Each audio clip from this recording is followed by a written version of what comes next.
Hello and welcome to UAS Magazine's bi-weekly podcast. I'm your host, Dayna Bastian. Today, I am excited to chat with a fellow Grand Forksian in the UAS sector, Matt Dunlevy, founder of SkySkopes. Welcome, Matt. Thank you for being here. Thank you so much, Dayna, for having me. And yes, I would cop to the fact that I am a Grand Forksian, though I'm not so sure that that is the demonym. It might be Grand Forker, but either way, we both know that we're all from Grand Forks. So thank you so much for having me on the show. I've been thrilled to work with you over the years at BBI and at UAS Magazine and on the board of the Grand Forks County Historical Society. So very happy to be here. I couldn't be more thrilled with also the other previous podcasts that I've seen done here. So thanks for having me. Thanks, Matt. I appreciate that. And it's always been fun to work with you too. So Matt, let's just jump right in. You know, you founded SkySkopes October of 2014 here in North Dakota. Can you share with our listeners a little about your journey with SkySkopes and why you chose North Dakota as the place to start the company? Absolutely, Dayna. And yes, it was in October of 2014. So in drone years, it's been a couple of lifetimes, that's for sure. And yes, it was here in North Dakota, but I wouldn't necessarily say that I chose North Dakota. I would say that North Dakotans chose UAS, and I just so happened to be in North Dakota. And it really has been an incredible journey. I would say just right off the bat as well that, you know, there is room for everyone, and especially in the state of North Dakota and Grand Forks in the UAS sector. But I would warn people that it's not necessarily for the faint of heart. And, you know, you can see this not just with SkySkopes, not just with my journey, but across the industry. And, you know, most UAS organizations have had humble beginnings. Mine started in the classroom that was at the University of North Dakota, where I was teaching in the School of Entrepreneurship at the time. And so SkySkopes started as a class project, and I had assigned my students as a capstone for their final, essentially their final test was a capstone presentation, and they had to do some sort of a venture pitch to a panel of business experts that I would bring in, and they would be like a hypothetical Shark Tank. So the students would have come from every different college and school across campus. Not everyone was a business major or an entrepreneurship major. So this was their first initiation into business. And they asked me if I could kind of give them a demo presentation. So ever a servant to the people, I agreed and said, all right, I'll show you. This is how we set the bar for the presentations. I went home and I had to think, all right, so, you know, what's something that I actually am interested in, and what's something that we haven't seen yet that could be a viable business in Grand Forks, and always loving aviation and seeing that we had everything in unmanned aircraft systems in the ecosystem already, because we had been talking about this for a few years before 2014. The only thing that we didn't have in the ecosystem in Grand Forks was a drone service provider. And I had seen some news releases that the FAA literally at that time had just finally approved what were called the first Section 333 exemptions, and that nobody had attained one of these in Grand Forks yet. So I made a presentation for my students and showed them, okay, so this is what a business would look like. This is a startup, a hypothetical drone service provider that attains a 333. And I remember during my presentation, hey, I cannot just leave this in academia. Someone actually has to go do this. So I went home with a head full of steam that night and incorporated SkySkopes. And the rest in that sense is history. But, you know, we've all in this industry, we've had our ups and downs. And, you know, as a community, as a city, as a company, everything. Right now, I think that things are starting to crystallize all over the place, and that we can really see from the journeys of others and mine that unmanned aircraft systems is as exciting as it's all chalked up to be. Well, I certainly think it's exciting. And so, Matt, you talked about you went full steam ahead, went home, incorporated SkySkopes. So what were those next steps? Were there any tech accelerators, data or local leaders here in North Dakota to help guide your company into your journey into the UAS industry? Yeah, a lot of the infrastructure was already there. And I would have to say that you could probably see just from almost osmosis living here that we had probably the best UAS ecosystem. We had every piece of the UAS jigsaw puzzle and maybe some of the best pieces of anywhere, and they're all fitting together nicely. One major piece was that we've got the University of North Dakota, and they've got all of these UAS pilots of world-class stature coming out of the school. So they've got the supply, and so this startup that's a drone service provider has the demand. But well, we've got a wing and a prayer, because we had a bird and we had a pilot, but we didn't have clients, and we at the time just did not have any gas in the tank. So we started working with the Center for Innovation on campus. And we were able to go and find partners. We were able to get some very valuable professional business services, and then not just working with the administration at UND, but also at the Department of Commerce. So the North Dakota Department of Commerce, and I would have to say the gentleman who's there now, and he was there then as well, Mr. Brian Opp, was in many ways a huge catalyst to get our company SkySkopes off of the ground. Once we had the legal permissions, once we had a lot of these different small advantages accumulated, people like Brian Opp kind of pushed us in the right direction and connected us with the right people who could give us access to capital to blow SkySkopes into perpetuity. So, he's one of the state leaders. And as far as, different incubators, that Center for Innovation on campus, and it's run by Dr. Amy Whitney.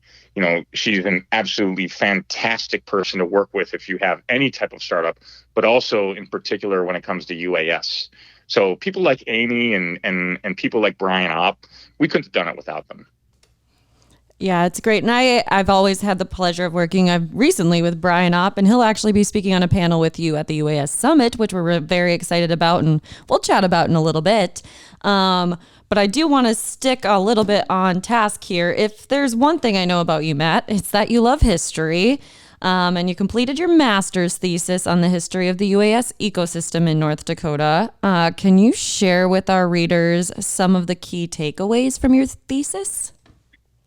Yes, I would be happy to share with some of the listeners about the thesis, as long as I don't speak too long-windedly on this as to bore them all. I will cut you off if that is the case. Yes. I would sure that you would have no problem doing that. And it would be well deserved. But so the central idea of this history thesis, and it's essentially also a history of UAS in North Dakota, the ecosystem is in the forefront of that. The central idea is that the unmanned aircraft systems world is a frontier, and that especially in the frontier state of North Dakota, we can see how UAS, the industry itself, is a frontier. And by frontier, I mean it's a place with unexplored territory, or terra incognita, if you will. And so we're stepping into the frontier because it's a fledgling industry, and there are a lot of risks, there are a lot of unknowns, and sometimes we take our lumps, but sometimes we also have those Sutter Mill moments. And let's say you're a prospector on our frontier, and you finally strike gold, or you're out there and you're looking for oil, as people did in the West and in the American West, and all of a sudden they strike oil. So all of those risks, the flora, the fauna, the regulatory risks, the outlaws even, In many cases, settlers on the frontier had to deal with the hostile Native Americans. And I don't think that we necessarily have, something that equates to that in this industry right now. But I would say that the UAS sector has difficulties and challenges that people who jump into it or who have been into it for a long time will always have to encounter. And I would look to Walter Prescott Webb. So Dr. Webb was the most famous historian in the state of Texas, and he wrote The Great Plains. So the book was called The Great Plains, and it's one of the probably seminal works on the American West and frontier life. And one of the quotes in there is about how there's all men and all women are equal, and how each are their own defender, and how their survival imposed upon them certain obligations, which if they were a man or a woman or a human, they would accept. And, if they acted according to a, quote, code that not only attested to their courage, but implied that, they were strong and they are skilled in the art of living. So, they're able to put up with the challenges of a frontier. And I can speak from firsthand knowledge that there are many. But I can also speak from firsthand experience that the rewards in this sector are unimaginable. So you see that maybe nowhere better than in North Dakota, and that was essentially kind of the theme of this work, is that one way that you can see the UAS sector is through the lens of a frontier. And it's great to see how the UAS ecosystem had its genesis. A lot of it was from Senator Byron Dorgan, who earmarked a lot of federal dollars to help develop unmanned aircraft systems in North Dakota. And then a big part of it was also, I would have to give a huge shout out to Professor Brian Trapnell, who was able to put together a proposal to the State Board of Higher Education back in the late 2000s, and was able to get that first 4-year baccalaureate program approved. So that was the first one in the nation. So Professor Trapnell and an attorney named Doug Marshall really were kind of that intellectual catalyst for unmanned aircraft systems in higher education. Absolutely. And I think that you nailed it on the head when you mentioned that, there's a lot of unexplored territory. The UAS industry is always changing. Things are adapting. The needs of, 10 years ago are very different from the needs that will be 10 years in the future. So it's very unique, and I'm excited to see where that takes it here in North Dakota and also nationwide. So what, Matt, do you believe makes the UAS ecosystem in North Dakota so unique? Yeah, and that's a great question, Dayna. I went into that a little bit in the thesis. I would start with the big five I like to refer to. So number one is the Grand Forks Air Force Base. It was the 69th Reconnaissance Group, and now it's the 319th Operations Group that owns all Air Force Global Hawks. That's the largest UAS in the world. It's one of the most capable, one of the most recognizable, and we have that mission. It's owned in Grand Forks in North Dakota. And then you also see, parallel to the Global Hawks, you've got the MQ-9s over at General Atomics. So you don't see that anywhere else. And you've got the Grand Forks Air Force Base, and then you've got, that's number one. Number two, the offshoot was the UAS program at UND.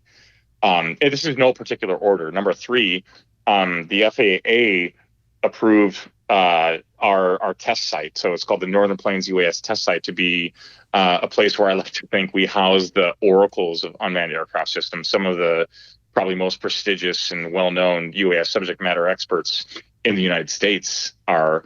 And, they work on the regulatory front, they work on the experimental UAS front.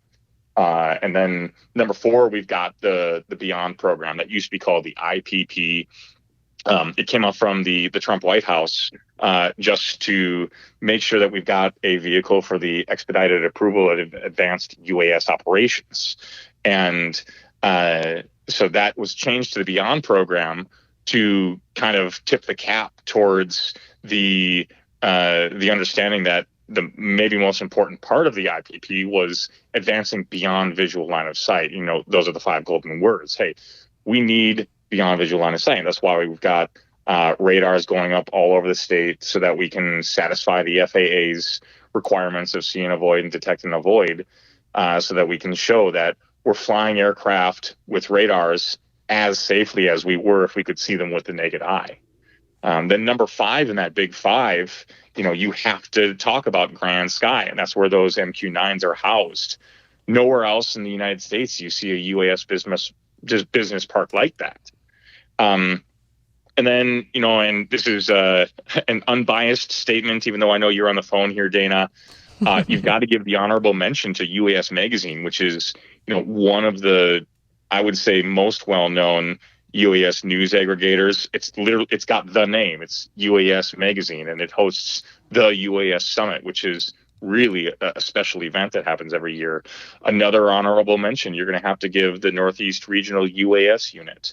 So we've got the Grand Forks County Sheriff and the Grand Forks City Police working with UAS in a way that is one of the, I would say, best and most trailblazing, I would say, models for UAS use of any officers of the law.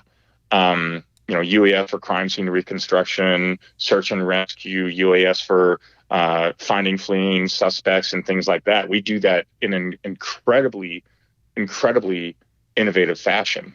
And then, with these ecosystem players, then you have other offshoots like a SkySkopes, and we can't be starting up from nothing and turning into a well-respected brand without an ecosystem like this. So those things make us unique. And then there are things that are, not just because of the not just a part of the ecosystem, but you've got those historical facts, like the fact that we got an enhanced use lease at the Air Force Base and a JUA, or a joint use agreement, so that we can share the use of our DoD runway. We've got the only civilian pipe of a DASR, meaning usually you're only going to see the radar feed that we see at Grand Forks Air Force Base piped into, and you get a real-time feed of what's going on that radar into other federal or DoD type entities. But we've got that going in for civilians. And now with Northrop Grumman and the Range Hawk, so we've got the big enchilada in the RQ-4s and the Global Hawks.